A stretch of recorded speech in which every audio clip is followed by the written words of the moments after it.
Hello,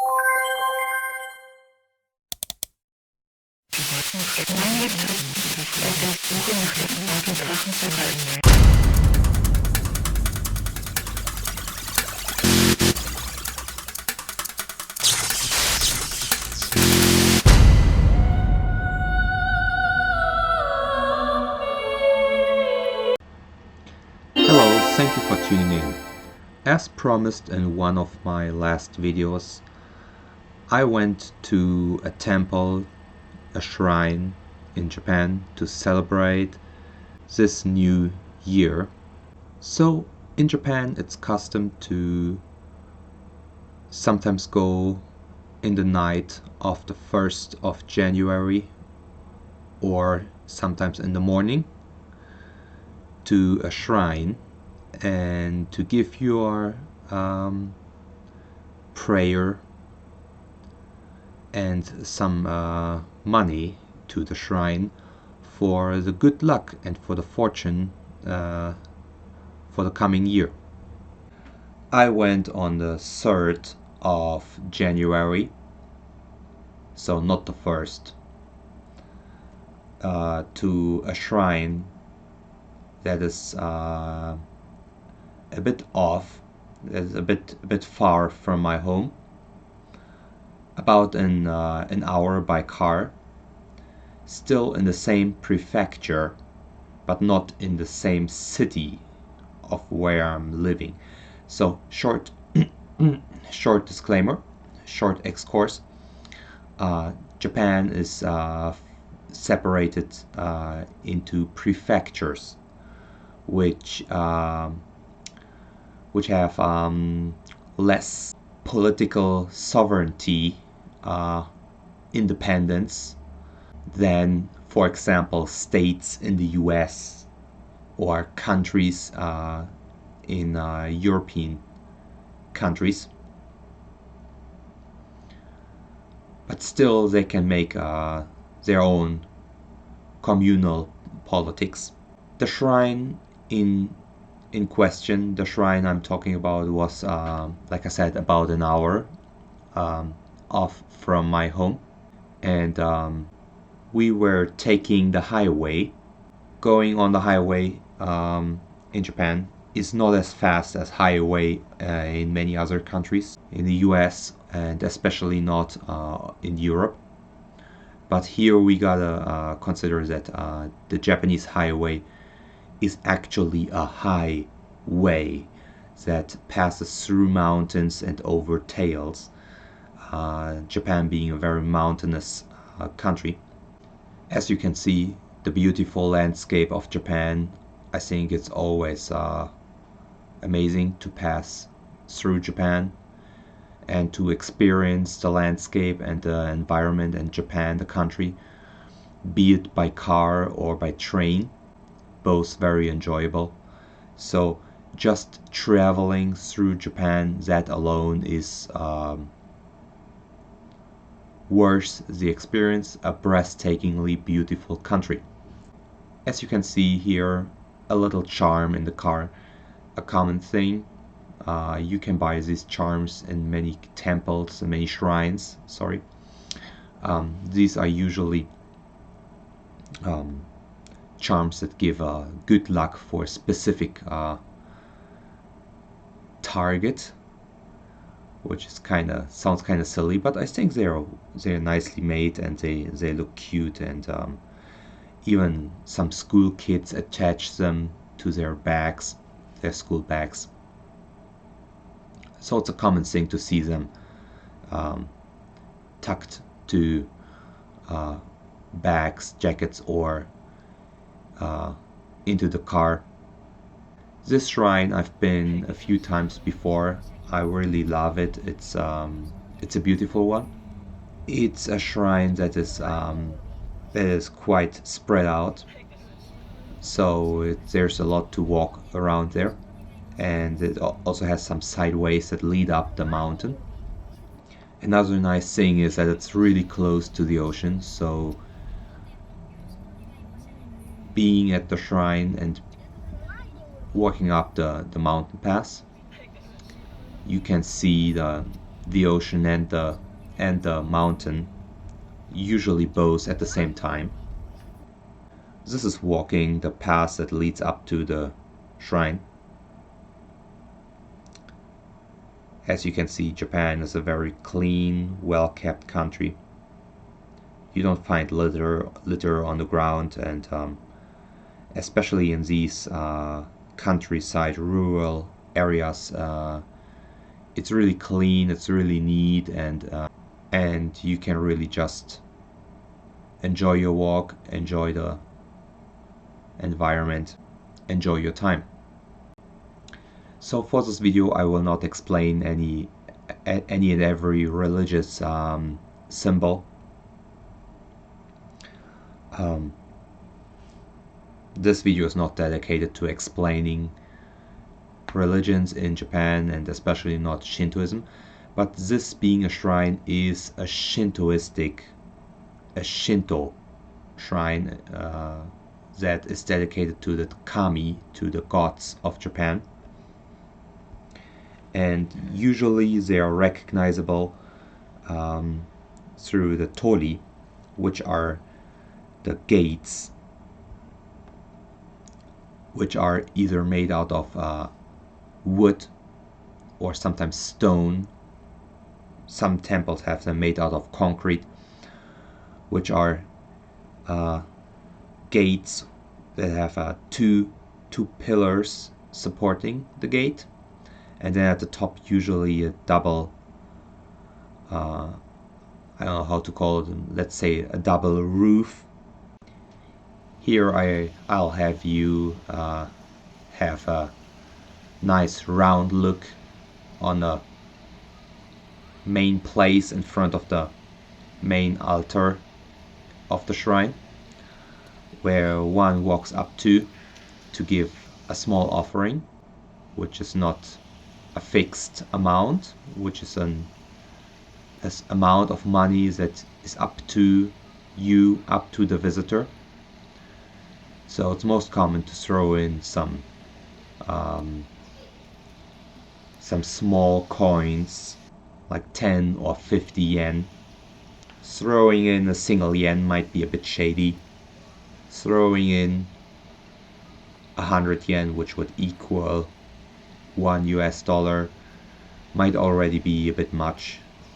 So most Japanese might throw in a 10 yen coin or a 50 yen coin. Walking up to the altar, there is a proper procedure. I hope I did everything correctly. If not, the gods may forgive me.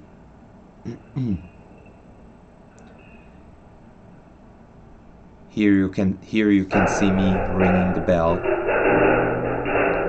which I did after having thrown in a coin as a small offering.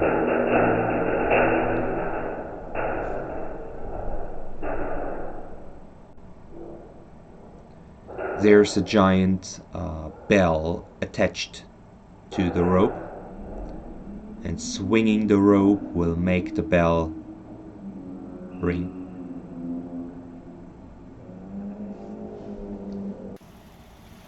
What makes this shrine particularly beautiful is that on the ground of the shrine there is a giant waterfall, which leads into a small river that then is guided through the central part of the shrine, leading below the bridge that leads to the main altar of the shrine,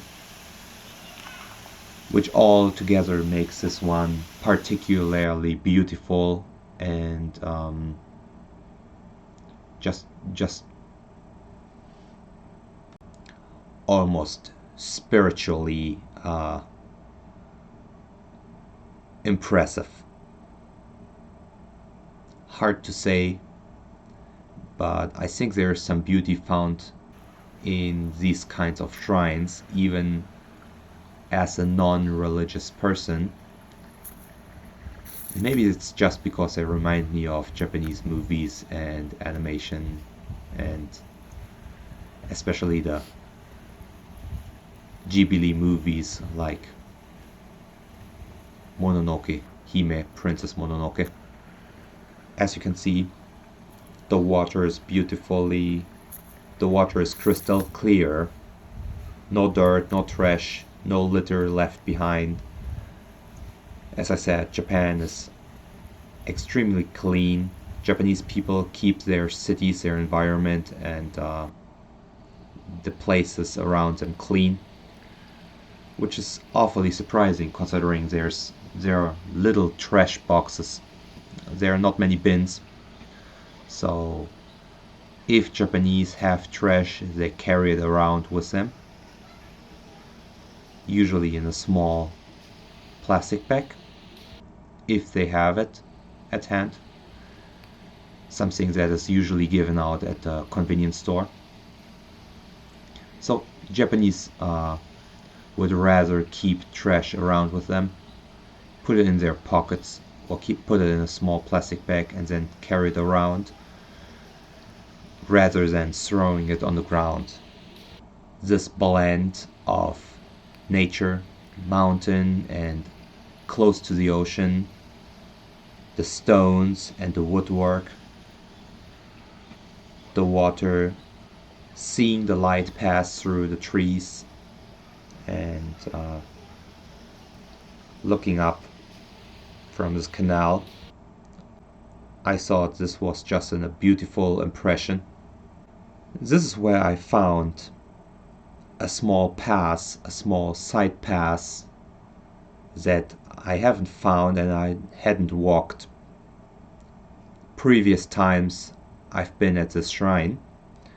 And I was just intrigued to walk it up and to see how far it leads up the side of the mountain. And it was actually kind of steep at times and difficult to walk. And as you can see, yes, there are stairs and there's their short parts are secured with a handle and a rail, but it seems all pretty much improvised, like an improvisation, like just this bar or trunks set in the ground, making it just barely better to walk than just a hill, just the ground, keeping this place and these stairs intact and in a state that it's still possible to walk them. And on the other hand, how everything seems withered down, how everything seems a bit overtaken by nature, and seeing how the trees and the plants and everything bends and grows over it, which adds to this enchanted and bewitched atmosphere. And the path leads further up and further up, as you can see, and it might not come across here on the video, maybe due to the angle I'm holding my camera, my phone, but like I said, it's kind of steep, and it actually got me quite tired to just walk up the stairs and at a steady pace and keep filming. So I got a bit out of breath here, but it was just really, maybe it was really because it's breathtakingly beautiful. And the higher I got, the more you can see the sun shining through the trees and giving this beautiful view. At some point I reached just another street, another road, where at that time no car passed, so I had to make a return. And then on my way back, almost wanting to go down the pass again, I found another sideway branching off, leading again a little bit further up the mountain to this small housing, or it's just more like a resting place with a bench and a roof that allowed this beautiful view at the ocean. And as you can see here one more time, it's just this beautiful scenery that drives me out and makes me want to explore Japan more. And I hope this is something that you can enjoy too, seeing this footage that gets you maybe interested in Japan as a country. It's something I really want to show to you. Here I zoom in, and as you can see here in the distance, these two rocks standing out of the water in the ocean with the giant rope hung up in the middle of the rocks. And maybe this might not seem like it, but these rocks are huge. It's just quite far away. So this rope that you can see in the picture, it's gigantic, it's enormous. And standing in front of it, it's beautiful. And I haven't experienced it myself, but supposedly when the sun rises, it passes through these rocks. So it's a popular and as I think almost actually famous sunrise spot in the area, especially on New Year's time, the 1st of January. Thank you for having watched this video. That was how I started into this new year 2022. I hope you enjoy this type of content on the channel and all the information put together this way. Give me a like, give me a comment, and thank you very much. See you again, and thank you for tuning in. Bye.